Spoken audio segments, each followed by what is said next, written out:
The sound of gravel crunching beneath my tires was still fading when I walked into my apartment, kicked off my heels, and instinctively reached for my phone. It was a habit. Check email, calendar, bank account. Just a routine after spending 12 hours plastering a polite smile across my face at another Carver family gathering. I didn't expect the number on the screen to freeze me in place. $487. I blinked, refreshed again. Still $487. Just yesterday morning, I had over $14,000 in that account. $14,000. My emergency fund, my rent buffer, my safe place. Gone. My heart thudded in my ears as I dropped onto the armrest of the couch, phone trembling in my hand. I was still staring at the screen when a message popped up from my sister Stephanie. Thanks for covering, sis. We'll talk later. Love you. Covering what? I didn't have to wonder long. My phone buzzed again, this time a video. It was a group selfie from earlier at the reunion. Stephanie, her husband Craig, my parents, all raising glasses, laughing. Like nothing had happened. My stomach twisted. I couldn't breathe. I drove back. I don't remember locking my front door. I barely remember the road. All I know is that 20 minutes later I was pulling into my parents' driveway, my jaw clenched so tight it hurt. The front door was unlocked. Of course it was. Inside, everything was so painfully normal. Craig was leaning against the fridge with a beer in hand. That smug, half-smile glued to his face. You seriously came back, he said, smirking. Relax. We needed it more than you. I didn't answer. My thumb hovered over my phone, refreshing my account again, praying the app was just glitching. But no. Still $487. Stephanie looked up from the couch, legs curled under her like we were in the middle of some casual Thursday night hangout. She took a sip of wine and said lightly, Don't be so dramatic. It's not like we stole it. We're family. I turned to my mother, who sat by the window knitting. She didn't even glance up. Mom, I said, voice shaking, did you know about this? She sighed, like I'd just accused her of burning the roast. Sweetheart, you're always so sensitive. You have a good job. No kids. No mortgage. You live alone. You're fine. So that justifies stealing from me? Language, my dad muttered from behind his phone. I looked back at Stephanie. How did you even get access? You left your info on the family computer, she replied without flinching. Maybe next time, don't log in and walk away. Honestly, it's kind of your fault. I stared at them. At all of them. My fists were clenched so tight I felt my nails cutting into skin. No one looked surprised. No one looked sorry. You're making this a bigger deal than it needs to be, Craig said. It's not like we blew it on vacations or anything. We paid rent, bought groceries. You know. Survived. You didn't ask, I whispered. Stephanie scoffed. We didn't think we had to. You've been helping for years. What's the difference if it comes through you or from you? I stood up slowly. No one moved. No one even blinked. You're leaving already? Mom asked, like this was a casual brunch. Yep, I said, zipping up my coat. Stephanie rolled her eyes. Don't be like that. We needed it more than you.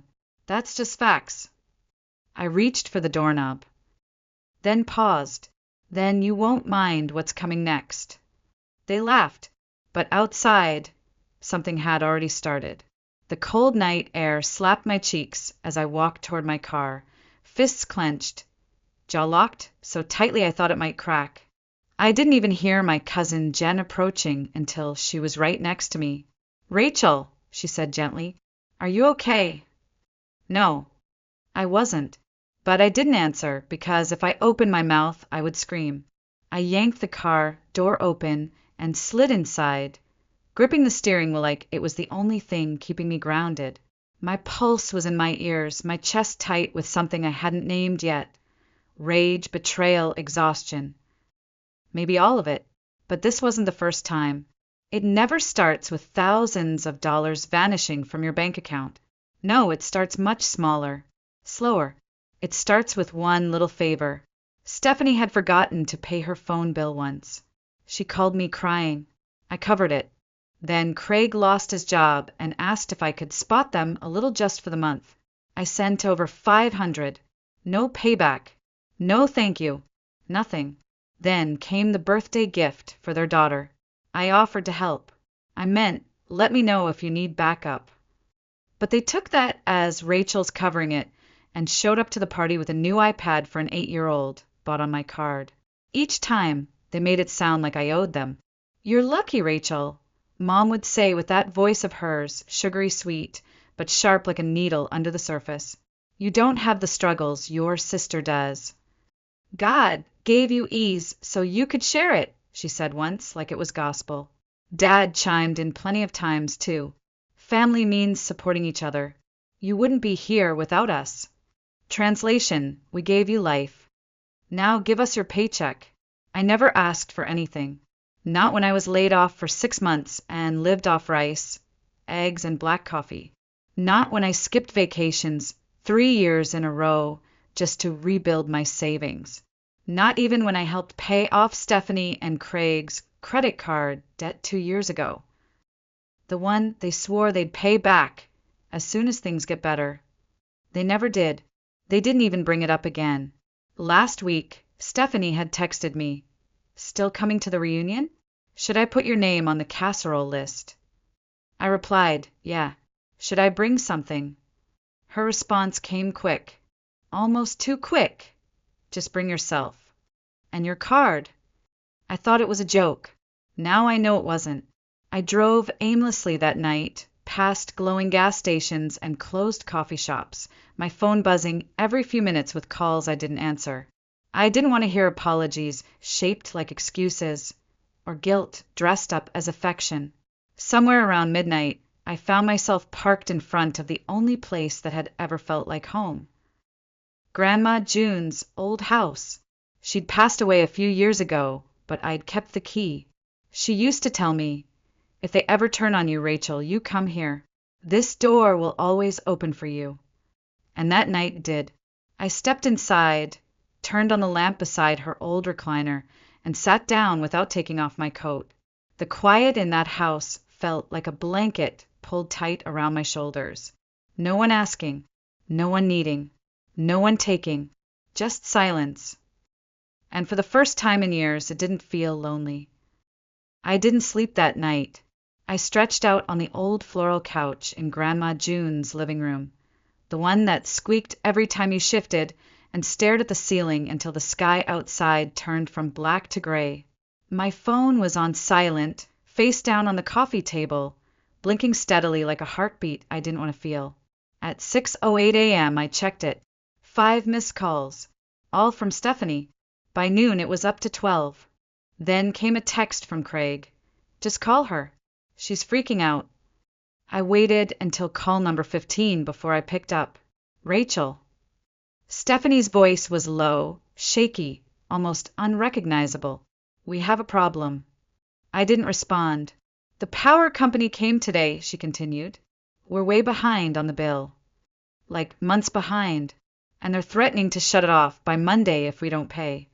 So, I said flatly, so, we need your help. I laughed. It came out sharp, bitter, more like a bark than anything else. You drained my account, and now you're asking for more? It wasn't just for us, she snapped defensively. We used some of it to help Mom and Dad, too. Dad's car broke down last month, remember? I wasn't told. Because you always say no when it's not an emergency. This is an emergency, I said coldly. Just not my emergency. You're being dramatic, she hissed. It's family. We didn't think you'd mind. You've always helped. That's what you're for, right? There it was. That line. That poison little sentence they always saved for last. That's what you're for. Like I was a tool. A service. A damn backup plan with a pulse. I didn't scream. I didn't cry. I just hung up. That night, I lay awake again, but not from anxiety. I was tracing every thread, every memory, every moment from the last 5 years. The favors, the gifts I didn't offer but were expected to give. The way Mom always said, "You're the strong one." The way Dad never even looked up from his paper. The way Stephanie rolled her eyes if I paused before saying yes. They never saw me. Not really. Not as a daughter. Not as a sister. Not as a person. Just a solution. Just a source. Just a wallet with a heartbeat. 3 days later, my phone buzzed again. Mom. I almost didn't answer, but something in my gut told me to. "We need to talk," she said immediately. Not hi. Not how are you. Not even a whisper of I'm sorry. "We're planning a family dinner. Just us. Come over tonight." I didn't want to. Every part of me screamed to stay away, but a small, bitter voice inside whispered, "Go. See if they'll even bother pretending to be sorry." So I went. The house looked exactly the same. Yellow porch light flickering. A wind chime I'd bought last Christmas swinging lazily in the breeze. Curtains drawn like they were hiding something. Or everything. I stepped inside and immediately felt it. That thick, stale tension in the air, the kind that makes your skin itch. The TV was on low. Dad sat in his recliner, flipping through the mail like nothing had happened. Stephanie leaned against the window frame, arms crossed, jaw locked. Craig lounged at the dining table, legs stretched out like he was waiting for the game to start. Mom clinked plates in the kitchen, louder than necessary. No one turned to greet me. "Well," Stephanie said dryly, "look who showed up." I dropped my bag by the door, hung up my coat. "Let's just get this over with." "Good," Craig smirked. "Maybe we can finally stop pretending you were robbed." I sat down slowly, my hands folded in my lap. I was robbed. Mom cleared her throat. "Rachel, we know you're upset, but you have to understand. We were struggling. There were no other options." Stephanie jumped in, her tone already defensive. "We were drowning, okay? Bills, food, rent. You know what that's like." "No," I said flatly. "Because I planned. I budgeted. I lived on rice and eggs for 6 months after my layoff and didn't ask anyone for a thing." Dad nodded, like I'd just proved his point. "Exactly. You've always been the stable one. We knew we could count on you." "You didn't ask," I said, my voice sharp now. "You took." "It's not stealing if it's for the family," Stephanie said, rolling her eyes. Craig added, "We didn't spend it on crap. We used it where it mattered." "No," I said calmly, reaching into my bag. "You spent $472 on makeup, $900 on takeout, and $2,300 to pay off your car loan, Craig." Craig sat up straighter, face hardening. "You went through our accounts." "Oh, I did more than that." I pulled out my laptop, opened the screen to a neatly color-coded spreadsheet. Every charge, every transfer, every unauthorized withdrawal. Lined up, time-stamped, documented. "I filed a fraud report," I said, meeting each of their eyes one by one. And guess what? They got back to me. Stephanie's eyes widened. "You didn't." "I did." "You called the police!" she shrieked, standing now. I turned to Mom. "Still think this is just family business?" "This is insane," Dad snapped. "You want to put your own sister in jail." "You put yourself there," I said quietly. And then 3 loud, deliberate knocks. The room went still. Stephanie went pale. Craig stood too fast, knocking his chair back. Mom gasped and backed away from the table. Dad froze mid-step. "Knock, knock, knock. Open up!" A voice boomed from behind the door. "Financial Crimes Unit." Craig turned to me, eyes narrowed, voice low. "Rachel, tell me you're not serious." I stood. "I warned you," I said, "and none of you listened." Then I opened the door. 3 agents stood at the door, wind whipping their jackets against their legs. Bold letters across their backs read, "Financial Crimes Unit." One held a clipboard, another had a tablet. The third surveyed the living room behind me with sharp, calculating eyes. "Rachel Carver?" the agent with the clipboard asked. "Yes. Thank you for your cooperation. We'll take it from here." I stepped aside without a word. Mom gasped, hand flying to her mouth.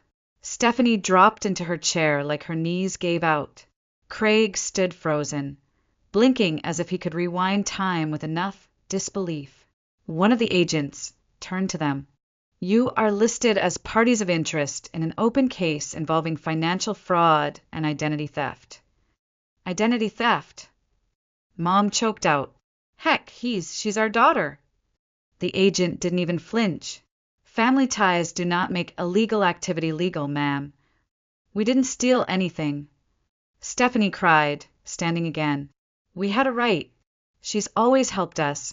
Thinking you're entitled to someone's money doesn't make it yours." Another agent said calmly. "Remain seated, please." I didn't move. I just stood by the wall, arms crossed, watching it unfold. For once. No one interrupted me. No one talked over me. No one rolled their eyes or dismissed my voice. They listened because they had no choice. Mom turned to me, eyes glassy with tears. "Rachel, please, we didn't mean to hurt you. We were just desperate. You've always been the strong one, the only one we could count on." I met her eyes and held them. "You don't get to cry now." Her shoulders collapsed as she sank into a sob. Stephanie opened her mouth, but nothing came out. Craig looked like he was ready to bolt, but he didn't dare move under the agent's stare. "You want to talk about family?" I said, stepping forward, my voice clear, calm, unshaken. "Family is trust. Family is respect. Family is asking, not assuming. Not stealing. Not laughing while you bleed me dry." No one replied. I picked up my bag from where I dropped it at the front door, slung it over my shoulder, and turned to the lead agent. "I'll be outside." He nodded. "We'll be in touch." And just like that, I walked out. They didn't chase me. No one called my name. There was no screaming, no excuses, no final guilt trip as the door closed behind me. Just silence. Cold, clean silence. The kind of silence that doesn't ache. It liberates. As I got into my car, I looked back once through the windshield. I could see shadows moving inside, agents separating them, questions flying, gloves slipping on, papers being handed over. The storm had finally arrived, and for once, I wasn't the one cleaning up after it. I didn't stay to watch them get escorted out. Didn't sit in my car to catch a glimpse of Stephanie crying or Craig arguing with an agent or Mom collapsing under the weight of everything they'd tried so hard to pretend wasn't real. I drove. No destination, no music, no calls. Just the hum of the engine and the quiet that comes after a storm. Around 10:30, I pulled up to the only place I could think of. A little blue house at the edge of town, surrounded by overgrown rose bushes and wild ivy. The house Grandma June left behind. I hadn't been there in years, but I still had the key. She'd given it to me when I was 22, after a particularly awful Thanksgiving when Stephanie accused me of making things awkward just by showing up. Grandma had pulled me aside that night and said, "If they ever turn on you, Rachel, you come here. This door will always open for you." I didn't believe her then, but now I needed to. The key turned like it never forgot the lock. The door creaked open. Everything was exactly how she'd left it. Wooden floors, floral curtains, that faded quilt folded neatly at the foot of the guest bed. I dropped my bag on the floor and sat in her old recliner by the window. My coat still on, my boots unlaced. And I breathed.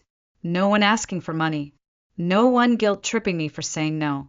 No text saying, "You're the only one doing well right now." Just silence. The kind that wraps around your shoulders like a blanket instead of choking your lungs. I didn't cry. I thought I would, but I didn't. I just sat there, letting the quiet soak in. Eventually, I stood, made myself a cup of coffee in a chipped ceramic mug that still smelled like cinnamon, and walked barefoot into the backyard.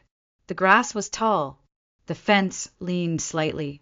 But the roses were still trying. I stood there for a long time, watching the sun crawl over the edge of the world. It was the first sunrise I'd watched without a pit in my stomach, without the heaviness of dread that came with every message from home.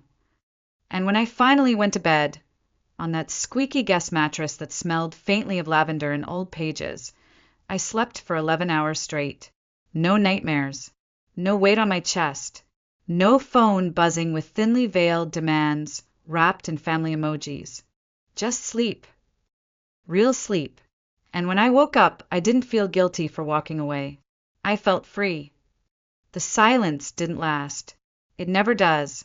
By mid-afternoon, the first email came. Subject line, "We need to talk." From Dad. I didn't open it right away. But curiosity won. It was short. Cold. "This has gone too far. You've humiliated the entire family. What happened to loyalty? No apology. No regret. Just shame. My shame, apparently, for not playing along anymore." Then came the texts from Stephanie, one after another, as if flooding me with words could erase what she'd done. "I hope you're happy. They're freezing our accounts. Craig's being investigated at work. You ruined our lives over a couple of payments. A couple. Try tens of thousands of dollars. Try 5 years of silent sacrifice. Try showing up again and again just to be met with eye rolls and side comments about how lucky I was to be alone and childless. Like that somehow made me their built-in bank. I didn't respond. Not to her. Not to Dad. Then came Mom. A voicemail. Her voice soft. Cracking. "Sweetheart, you didn't have to do it this way. We could have handled it as a family. They're threatening charges. They said we might lose the house." I replayed that line over and over. We might lose the house. And for the first time, I didn't feel angry. I didn't feel vindicated, either. I just didn't care. Because I'd already lost a home years ago when they decided I was worth more as a checking account than as a daughter. I stayed in Grandma's house for another 2 nights. Didn't tell anyone where I was. Didn't check in. Didn't explain. And for the first time in years, I didn't feel guilty for not replying. But the fallout wasn't done yet. On the 3rd night, a message popped up from someone I hadn't spoken to in nearly a decade. Seth, my cousin from Mom's side. We'd maybe exchanged 5 words total at family holidays. His message was short. "Just so you know, Stephanie's trying to spin this, telling people you approved the transfers. There's a lawyer involved. Watch your back." I almost laughed. Even now, even with everything crumbling around her. She was still trying to rewrite the story. That night, I called my lawyer. "Send everything," I said. "Every screenshot, every file, every text. And I'm not just pressing charges." There was a pause on the line. "I want a restraining order, too." He didn't question it. Not anymore. Not every message that found me in the weeks after came with fire and blame. Most did, yes, long-winded monologues from Stephanie trying to justify her actions. Backhanded guilt trips from Mom, passive-aggressive silence from Dad. A parade of excuses wearing the mask of reconciliation. But then, one morning, a letter arrived. No return address. Just my name, written in careful handwriting I didn't recognize right away. Inside, a check for $1,200. And a single sheet of lined paper, torn from a notebook. At the top, Kelly. I hadn't seen her since the baby shower 3 years ago, the one where she showed up late and left early, always quiet, always floating at the edge of the chaos that was our family. She was Craig's younger sister, technically part of the group, but never really in it. Her handwriting was neat, a little slanted, like she didn't quite believe what she was writing until the words were on the page. "I know we haven't spoken in years," the letter began, "but I just wanted to say, you were right. About all of it. About how they treat you. About how toxic it's gotten. I used to think you were just cold. I thought you didn't care. But now, I think you were brave. Watching what you did gave me the courage to walk away too. This check is for everything you paid for that no one thanked you for. Ellie's tablet, the rent, the clothes. I know Craig never said thank you, but I am. Thank you for being the example I needed. Kelly, I stared at the letter for a long time. Then I read it again. And then, for the first time in months, maybe even years, I cried. Not out of pain, not out of frustration, but because someone finally saw me. Not as a bank account, not as the strong one, not as the cold, distant daughter who never needed anything, but as a person, just a person. No one in my family had ever used the word brave for me before. They used words like independent, capable, resilient, all of which translated in their mouths to she doesn't need help, so we don't have to try. But brave? Brave meant they finally understood that I had needed something all along, and that I kept showing up anyway.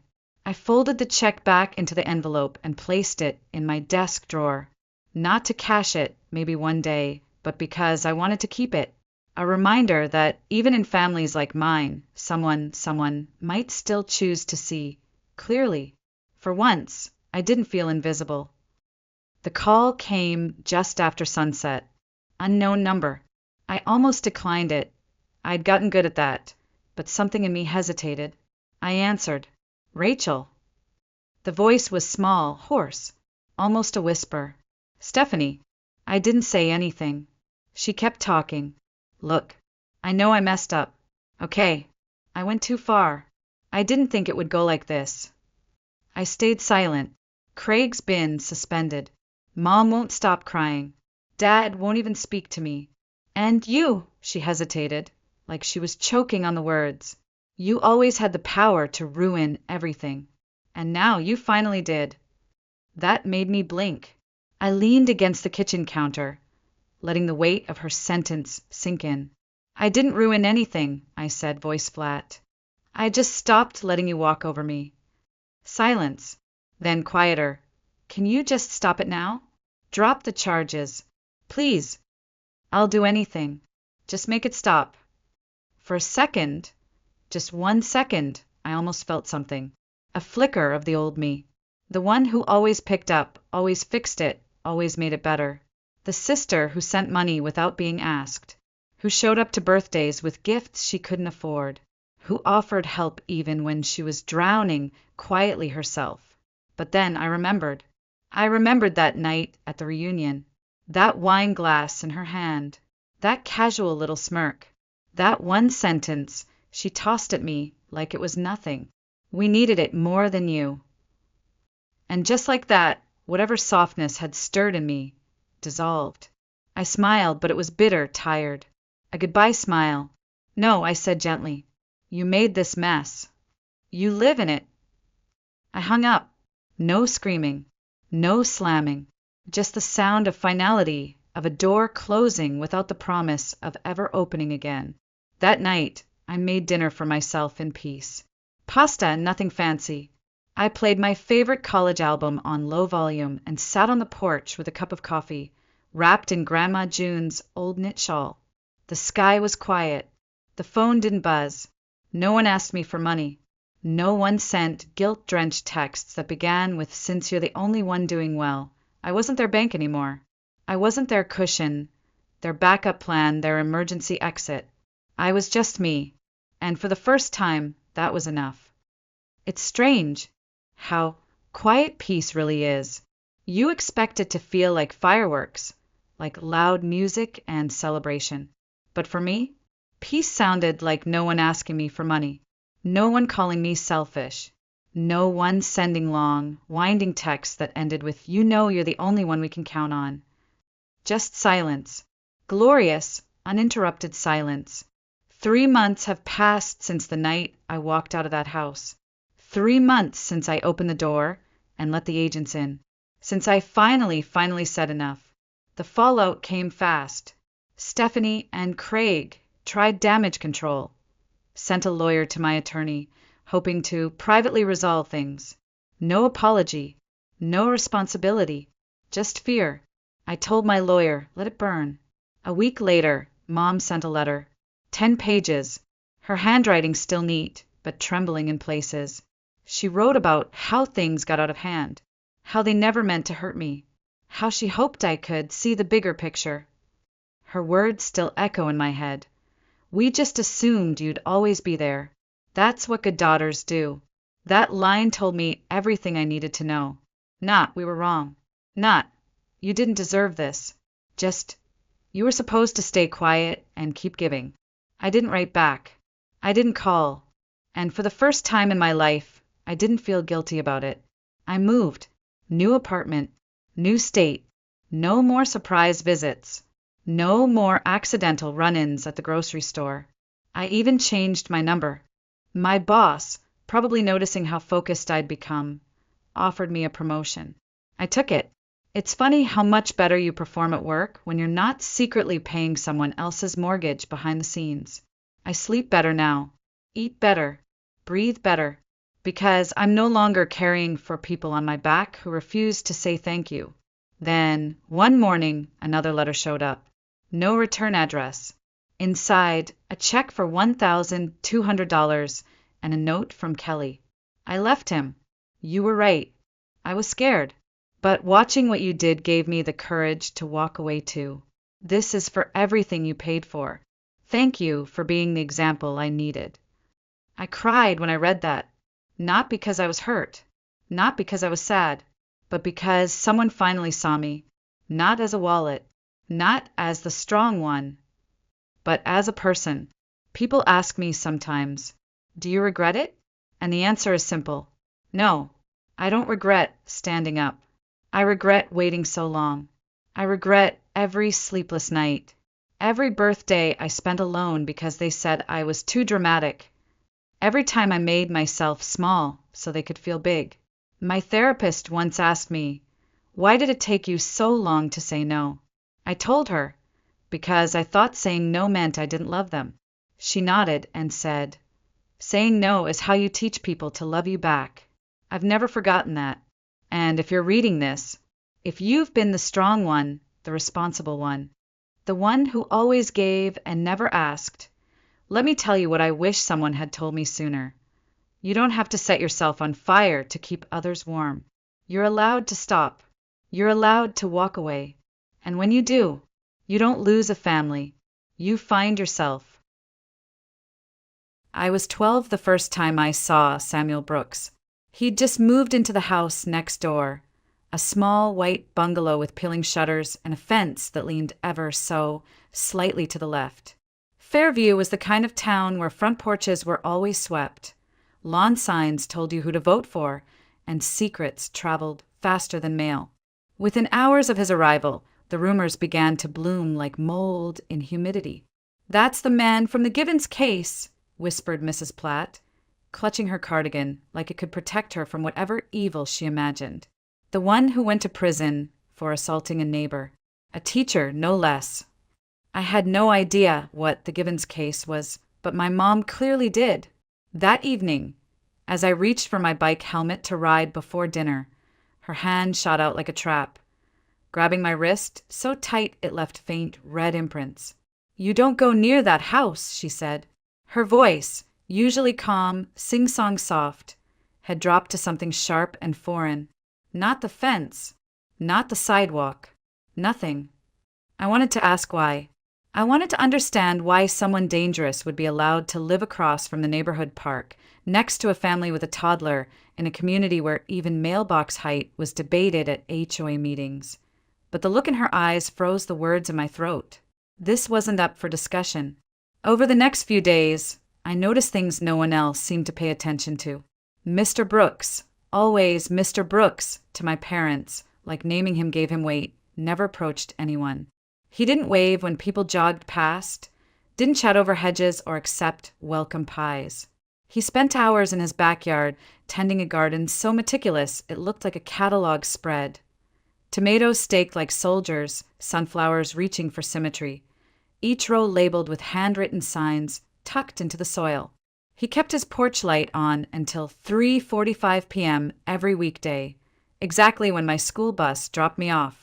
The moment I stepped onto our driveway, it would click off like a switch had been triggered. When the mail-well truck refused to walk packages up to his porch and instead flung them from the curb, nobody blinked. When parents called their kids inside the second he stepped into his yard, they didn't hide the urgency in their voices. It was as if the ground he walked on was contaminated. Some of the neighbors went further. Mrs. Caldwell, whose retirement plan included keeping the neighborhood moral, created a spreadsheet labeled Activity Log Brooks Household and assigned shifts. Every time he left, returned, or got a package, someone would write it down. No one ever knocked on his door to introduce themselves. No one asked questions. They just watched and whispered. The strangest part was how little Mr.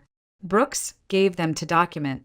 He left every evening at 7:30 sharp, always in the same beat-up navy blue truck, dressed in the same utility jacket embroidered with Fairview salvage. He returned around 6 o'clock in the morning, parked quietly, and disappeared inside. On weekends, he was in the garden. But the moment a child wandered out with sidewalk chalk or a stray basketball bounced too close, he vanished, as if the sound of children sent him back into hiding. At first, I believed the adults. I avoided the sidewalk in front of his house, took the long way to the bus stop, and quickened my step when his porch light was on. But then, small things began to unravel the story. Like the day the Jefferson twins tried to follow me home from school, throwing pine cones and yelling names, and he suddenly appeared by his mailbox, pretending to adjust a latch. The boys turned and bolted without a word. Or the time our sprinkler timer malfunctioned, and Mr. Brooks walked over the next day with a replacement battery, saying only, "Your system's corroding. Might want to check the valves." My mom slammed the door after accepting it. "He's trying to ingratiate himself," she muttered. "That's what predators do. They get close before they pounce." But I'd seen something else entirely. He hadn't tried to come inside. He hadn't lingered. He'd handed over the battery and walked away, like someone who wanted to help but knew he'd never be trusted. I started watching from my bedroom window more deliberately, not out of fear, but confusion. The man everyone warned me about didn't act like a monster. He acted like a ghost. Quiet, faded, always retreating before someone could shout. And yet always watching, always at the right place, the right time, when I needed someone to notice. It was early October when the storm finally broke. The sun had already dipped behind the hills that cradled Fairview, and the air was crisp with the kind of chill that hinted winter wasn't far off. I'd stayed late at the library, lost in a book I wasn't supposed to be reading, To Kill a Mockingbird, ironically. It was getting dark by the time I started the walk home, but I wasn't worried. Not at first. The shortcut behind the mobile station was faster, and I'd taken it dozens of times before.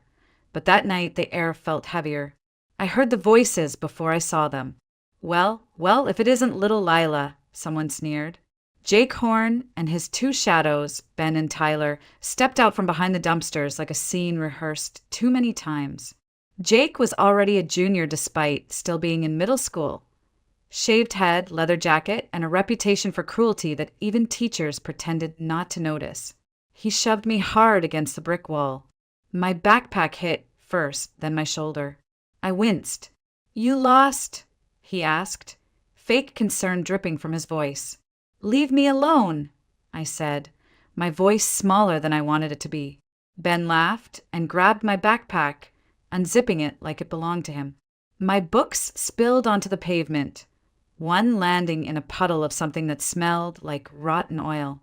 "Ah, is this your precious science project?" Tyler teased, lifting a packet of papers and tearing it in half with a slow, deliberate smile. Jake leaned in close enough that I could smell the gum on his breath. "Maybe you need a little lesson in manners."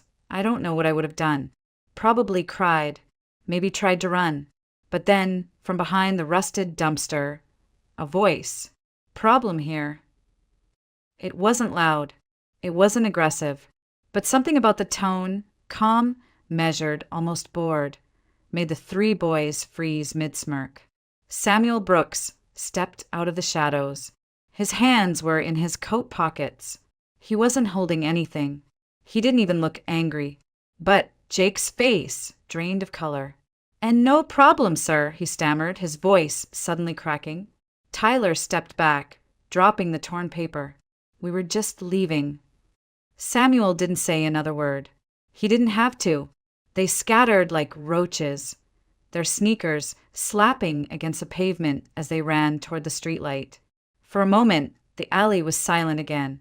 Samuel looked at me, not with pity or disappointment, but something else, a quiet sort of sadness. He crouched slowly, picking up my books one by one, shaking off dirt with care. "Are you hurt?" he asked. I shook my head. The wall had scraped my shoulder, but that didn't matter. "Good," he said softly, handing me the last of my papers. "You should get home. It's not safe here after dark." I wanted to thank him, but the words tangled in my throat. He turned to leave without waiting, heading back toward the dumpster, his shoulders hunched like he carried something heavier than groceries or garbage. When I got home, my mom was just finishing dinner. One look at the tear in my jacket and the dirt on my hands, and she exploded into full-on panic mode. "What happened? Did someone hurt you? Why didn't you call me?" I told her mostly. The library, the boys, how someone had shown up and scared them off. I didn't say who. She sighed, dabbing antiseptic on my palms with too much force to be comforting. "This is exactly what I was afraid of. You're too trusting, Lila. There are dangerous people out there." The irony sat on my tongue like poison. The man she feared most had just saved me from 3 actual threats. He hadn't asked for anything. He hadn't told me to keep a secret. He hadn't even told me his name.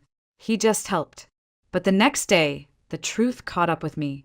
When I got home from school, my mom was waiting in the kitchen, her arms crossed and her jaw tight. "Mrs. Platt saw you talking to him," she said, her voice low and trembling with fury. "Lila, I told you to stay away from that man." "He helped me," I said.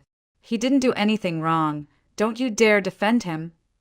Her voice cracked like a whip, and I flinched, not because she scared me, but because I'd never heard that tone from her before, not even when Dad left. "He is dangerous," she said. "He's a convicted felon. Do you even know what he did?" I didn't. Not really. But for the first time in my life, I wasn't sure I believed her. After that, something inside me shifted. I didn't stop thinking about Samuel Brooks. Not because I was scared of him, but because I couldn't stop wondering why someone everyone called dangerous had risked stepping into that alley for me. He hadn't yelled. He hadn't threatened. He hadn't demanded thanks. He just showed up and left. My mom wouldn't let it go. She called Reverend Moss that evening. And by the next day, I found myself sitting in the church office under the gaze of framed Bible verses and faded family photos. Reverend Moss was a kind man with deep laugh lines and tired eyes. He'd baptized me as a baby and brought us meals after my dad left. But now he looked serious in a way that made me feel like I'd already done something unforgivable. "Lila," he began gently, "people like Mr. Brooks, they don't look like monsters. They don't wear signs. They look helpful. They pretend to be helpful. That's how they gain a child's trust." He pulled out a pamphlet from a drawer, illustrated warnings about predatory behavior, smiling adults, uncomfortable kids, a checklist that felt both obvious and terrifying. They rescue. They protect. Then they offer things, rides, snacks, a safe place. That's how they get close. I swallowed hard, but he didn't offer me anything. He didn't ask me to go with him. He didn't even smile. Reverend Moss nodded slowly. "That's exactly how they work. Patient, calculated. They make you feel safe. Then, when you let your guard down..." He didn't finish the sentence. He didn't need to. When we got home, Mom sat me down at the table, her expression caught somewhere between fury and fear. "You have no idea what you're dealing with, Lila. He has conditions, parole restrictions. He's not even allowed to speak to minors without supervision. If someone reports this, he could go back to prison." "But he didn't do anything wrong," I insisted.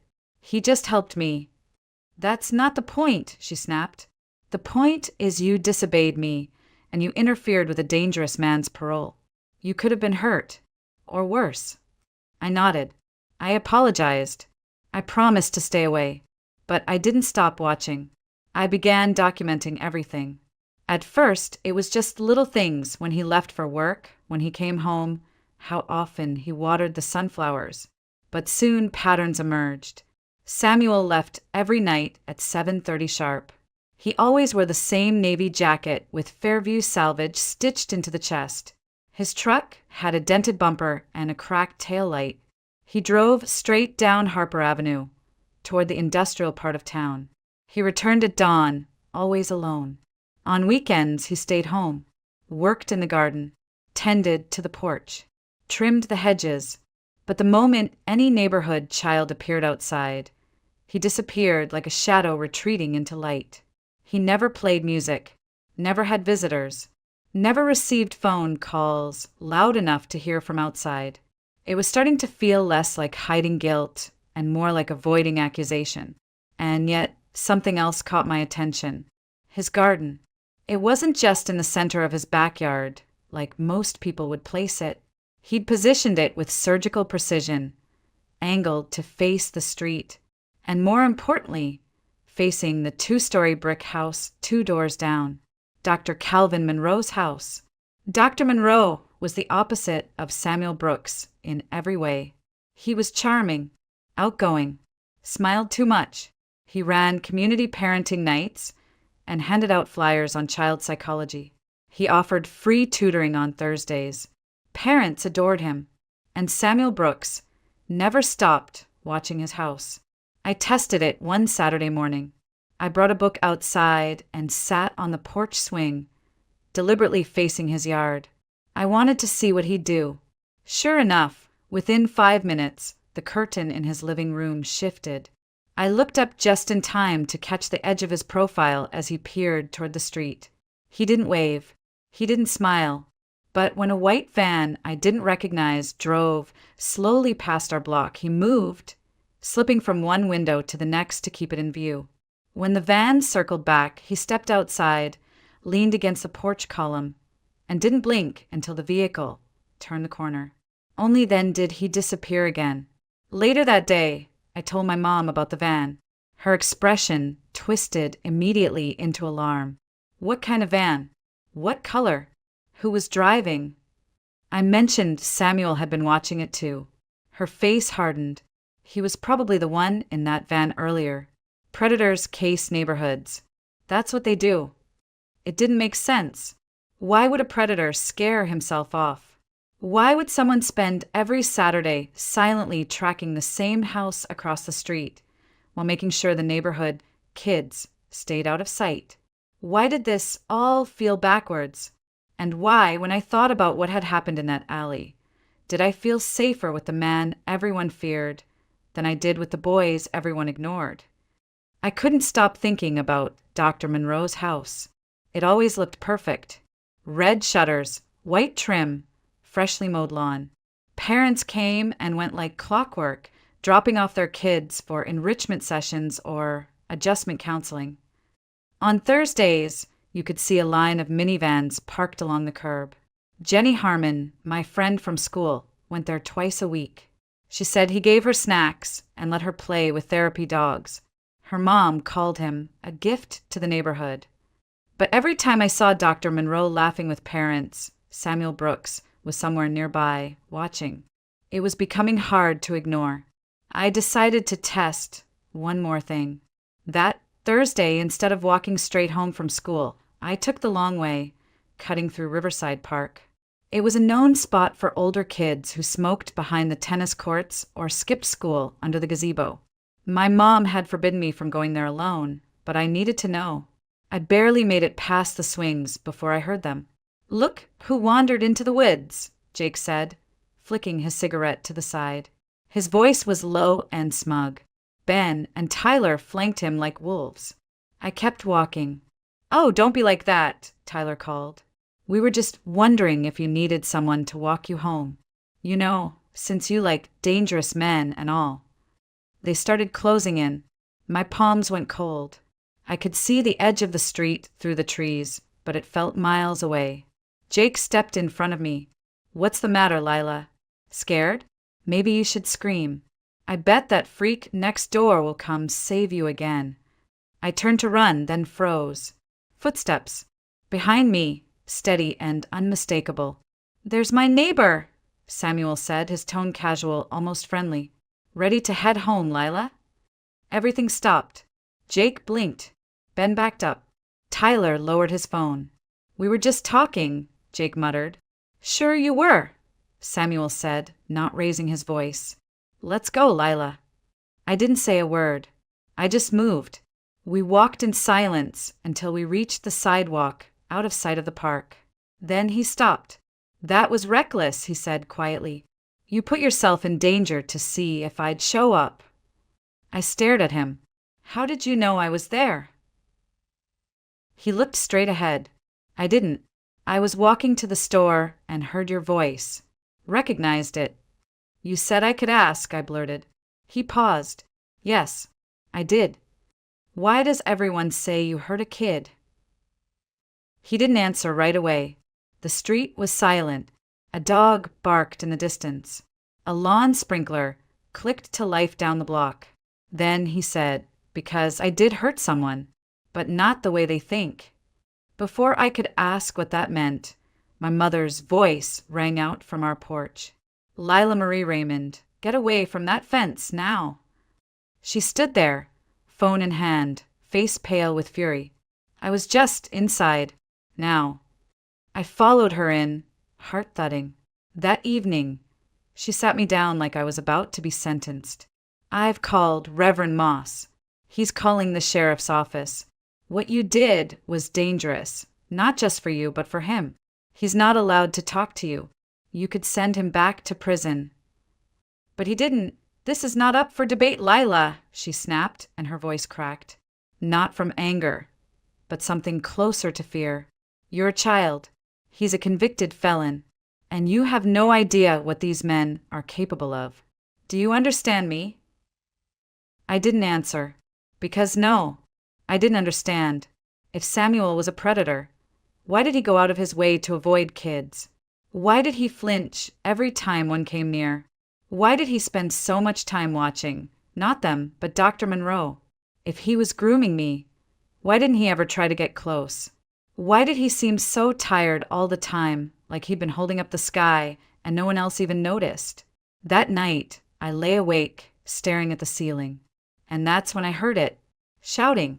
I scrambled to my window and pulled the curtain just enough to see. 3 men stood in Samuel's front yard, shadows in the porch light. They were yelling, their bodies tense. "We know what you did," one shouted, shoving him backward. "Kids aren't safe with you here," another barked. Samuel didn't move. He didn't raise his voice. He didn't run.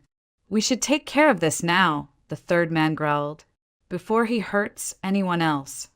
I wanted to scream, to do something, but I couldn't move. Samuel looked up, straight at my window. Our eyes met, and for the first time, I saw it. Not guilt, not fear, just exhaustion. The kind of weariness that comes from being hated for something you didn't do, and not having the strength to fight it anymore. "I've never hurt a child," he said, his voice low but steady. "I never would." They didn't believe him, but somehow I did. The next morning, our mailbox had something taped to it. A plain white envelope. No name, no stamp, just 2 sentences written in neat, deliberate handwriting. Fairview Tribune, March 18th, 2019. Check the archives. The real story is there. I stared at the note for a long time before slipping it into my backpack. That afternoon, while Mom was busy in the laundry room and the house smelled of detergent and wet cotton, I snuck out. I rode my bike to the downtown public library, heart pounding so hard I could feel it in my teeth. Mr. Green, the reference librarian, raised a gray eyebrow when I asked for help with the microfilm machine. "School project," he asked. "Kind of elite." He guided me to an old, humming machine in the back corner and left me alone. I scrolled through articles, fingers trembling on the dial, until I found it. March 18th, 2019, page 3. Local man sentenced for assault on registered sex offender. My breath caught in my chest. The man was Samuel Brooks. The victim, Brian Givens, had been a respected member of his old neighborhood. Sunday school teacher, volunteer tutor, former camp counselor. The article was vague.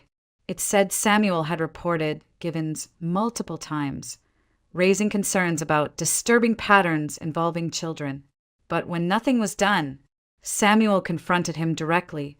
The fight left Givens hospitalized. 3 broken ribs, a shattered wrist, and a concussion. Samuel was arrested, charged with felony assault, and sentenced to 3 years in prison. I kept reading.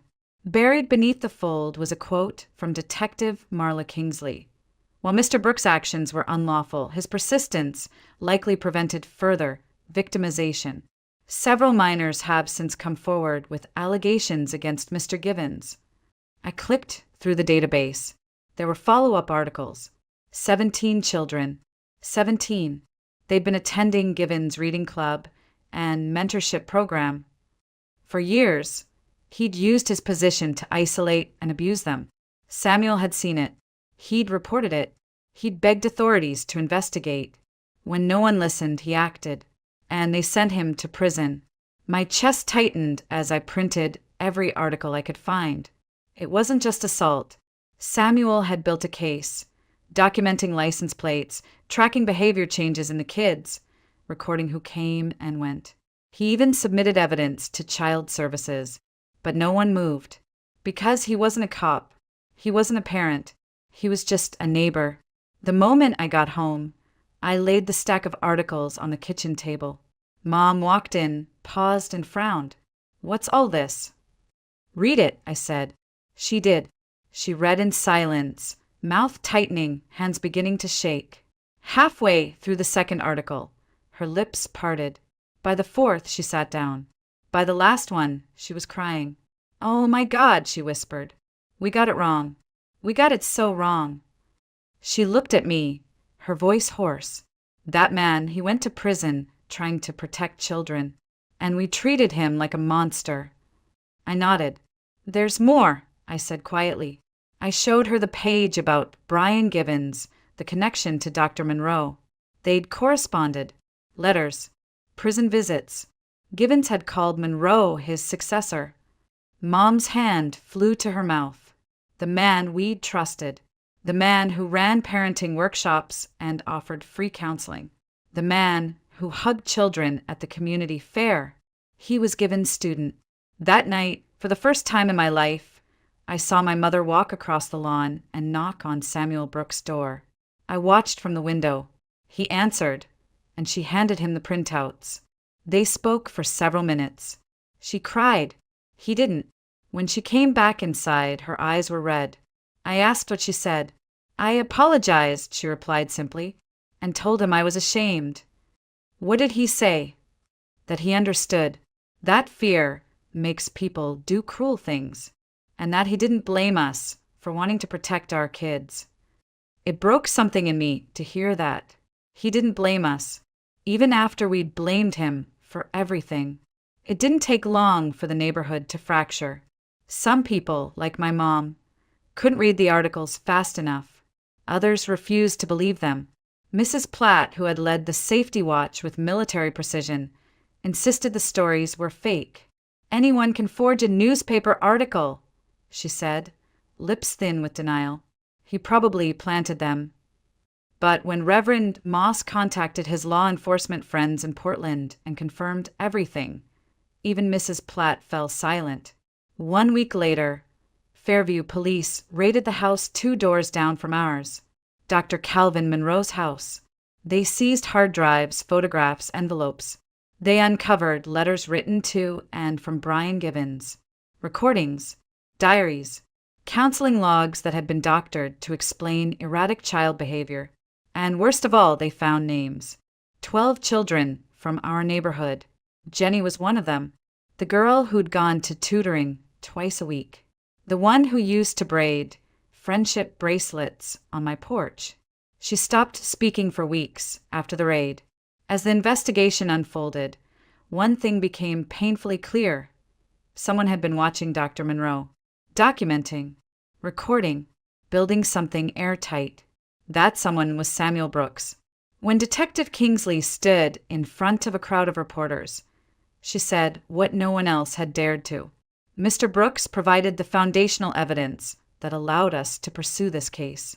He's been tracking Dr. Monroe for nearly 3 years. His files contain time-stamped photos, vehicle logs, audio transcripts, and surveillance data that filled in the gaps we couldn't reach. She held up a thick manila envelope, the corner worn from use. He built a better case than we did. That night, I walked into Samuel's backyard as sirens wailed just down the street. He stood by his garden, arms folded, not triumphant, just still. "You knew," I said softly. "This whole time you knew." "I suspected," he replied, "from the day he moved in." "Why didn't you report him?" "I did, multiple times. But no one listens to the guy with a record when the predator wears a smile and a suit." I swallowed the lump in my throat. "So you just watched?" "I watched. I gathered. I waited. And I tried to make sure no one else got hurt while I did." His voice cracked slightly. "Do you know what it's like to see kids in danger and not be able to stop it? Not because you're wrong, but because no one will believe you." I didn't. Not then. But I do now. Over the following weeks, Fairview turned upside down. Neighbors who once crossed the street to avoid Samuel now brought pies and apology letters. He didn't turn anyone away, but he didn't ask for their forgiveness either. Mrs. Platt was the first to knock. "I ruined your life," she wept. "I made everyone fear you."